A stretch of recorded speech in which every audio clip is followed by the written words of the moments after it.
बिस्मिल्लाहिर्रहमानिर्रहीम। अस्सलाम वालेकुम नाज़रीन, आप देख रहे हैं अनोखा अंदाज। मैं आपका होस्ट जमाल सिद्दीकी। उम्मीद करता हूँ आप खुश खुर्रम होंगे। नाज़रीन इकराम, रूस की जो जंग में तबाहियाँ हैं वो सबके सामने है। इस वक्त बहुत ही अहमियत की हामिल खबरें आपकी मुंतज़िर हैं, जो कि आपको बताते चलें कि कीव की आवाम को असला प्रोवाइड कर दिया गया है यूक्रेन की हुकूमत की जानिब से। दूसरी जानिब यूक्रेन के सदर का बयान बड़ी अहमियत इख्तियार कर गया है और आलमी ताकतों को यह सोचने पर मजबूर कर गया है कि क्या रूस इतनी इक्तसादी पाबंदियों के बावजूद सरवाइव कर पाएगा और यूक्रेन का क्या हाल होगा।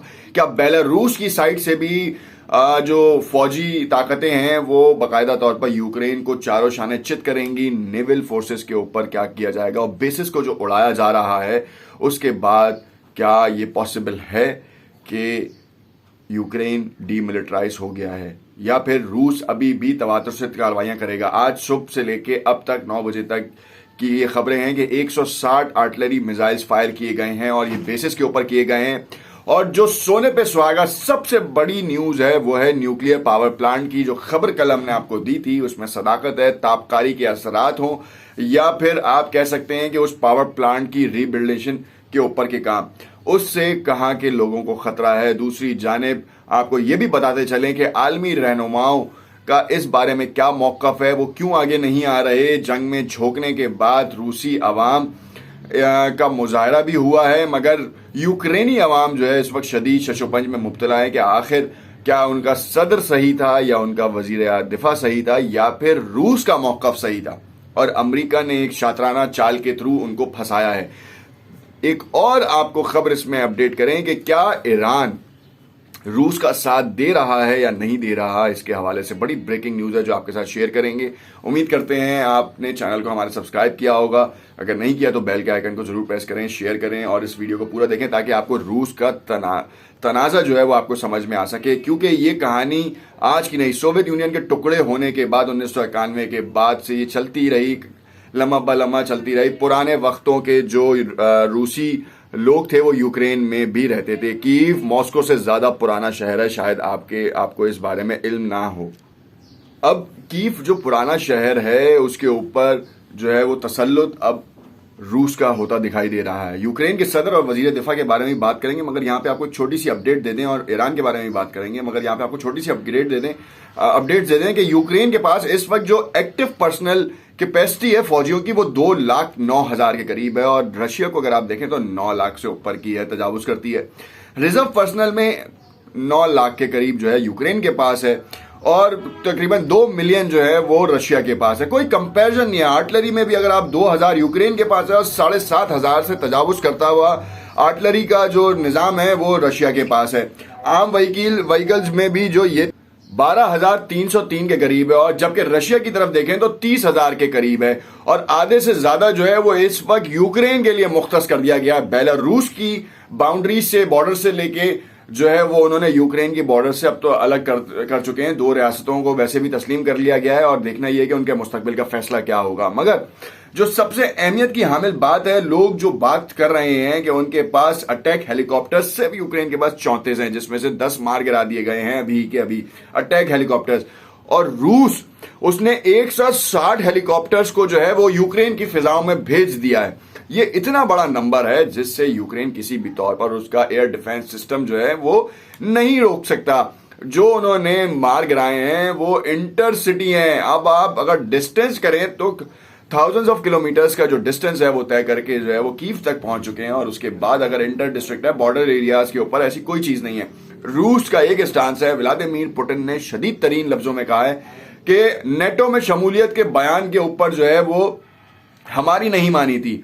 हम आपको छोटा भाई और बड़ा भाई तस्वुर करने वाली बातें चलती थी, मगर अब हमने देखा कि छोटा भाई बागी हो गया तो हमने उसको शदीद तरीन सबक सिखाने का सोचा। 4 बजे पुतिन ने फैसला तब्दील किया। जैसे ही फैसला आया फौजें रेडी थी। फौजों ने दूसरे मिनट में यूक्रेन की बॉर्डरों से की हदूद को तजावुज किया और बढ़ते ही चले गए। फिजाओं में जो है वो लड़ाका तैयारे, हेलीकॉप्टर्स बुलंद हुए और उन्होंने डायरेक्टली मिलिट्री बेसिस को टारगेट किया। इस वक्त सिविलियंस के साथ उनकी जो यूक्रेन की फौजी तादाद है 500 के करीब नंबर आ रहा है और कीव का न्यूज नेटवर्क ये कहता नजर आ रहा है कि 1000 रूसी फौजी हमने मार दिए, जो कि गलत है।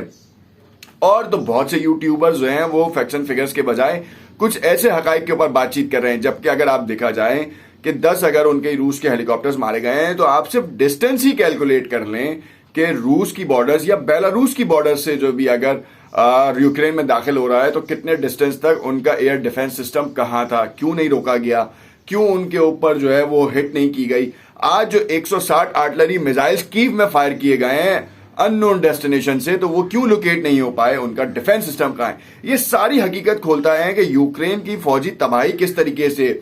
वजीर दिफा ने बयान जारी किया है, उन्होंने कहा कि हम एक एक इंच का दिफा करेंगे, जबकि वो ये नहीं कह रहे कि जो नेटो के बयान के ऊपर 25 यूरोपीय ममालिक से बातचीत की गई है और रहनुमाओं से बातचीत की गई है और उनमें से एक ने भी जो है वो जवाब नहीं दिया नेटो की फौजें मदद को क्यों नहीं आ रही।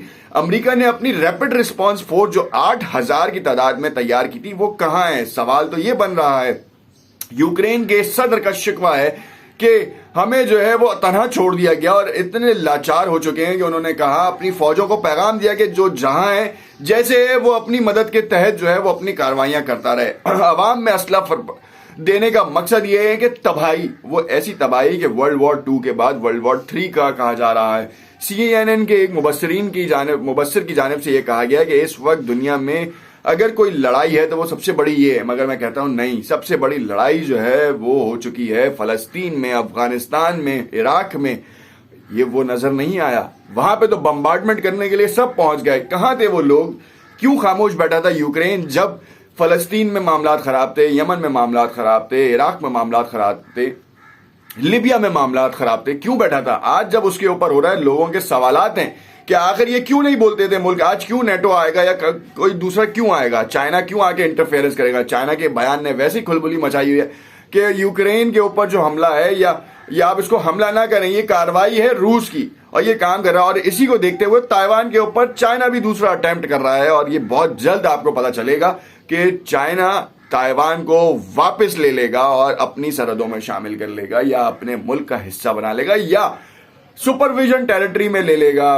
उसकी सुपरविजन जो है वो उसके पास आ जाएगी, जो कि बहुत ही बड़ा और एक अलग ही खेल दिख रहा है यहां पर। ईरान के साथ मसला यह है कि ईरान का तेल रशिया लेता है और मार्केट में बेचता है, तो ईरान के साथ तो ताल्लुक बड़ा इस्तवार है। चाइना, ईरान, रशिया, पाकिस्तान, इनका ब्लॉक बना हुआ है, जिसके ऊपर आज ही अमेरिका की तरफ से मुबस्सिरीन का ये कहना था कि हम पाकिस्तान को भी अपना जो है वो मौक़िफ़ देखना पड़ेगा और किसके साथ बैठना है, क्योंकि पाकिस्तान के वजीर आज़म इमरान खान साहब ने बेहतरीन अंदाज में एब्सोल्युटली नॉट का जो नज़ारा पेश किया, उससे दूसरे मुल्कों को बड़ी ताकत मिली है। और उसके बाद आज आप देख सकते हैं कि किस तरीके से आपके सामने आया हो गई कि नेटो की चाल में यूक्रेन फंसा और अपने ही पड़ोसी मुल्क में शदीद तरीन मसाइल पैदा कर गया और अब अपनी आवाम के लिए मुसीबत का बाइस बनता आ रहा है। नेक्स्ट वीडियो में आपको बताएंगे नेक्स्ट अपडेट के साथ और बड़ी ब्रेकिंग न्यूज के साथ, जिसमें आपको मालूम होगा कि इस वक्त की ताज़ा तरीन सूरत हाल क्या है। देखते रहिएगा अनोखा अंदाज। शुक्रिया।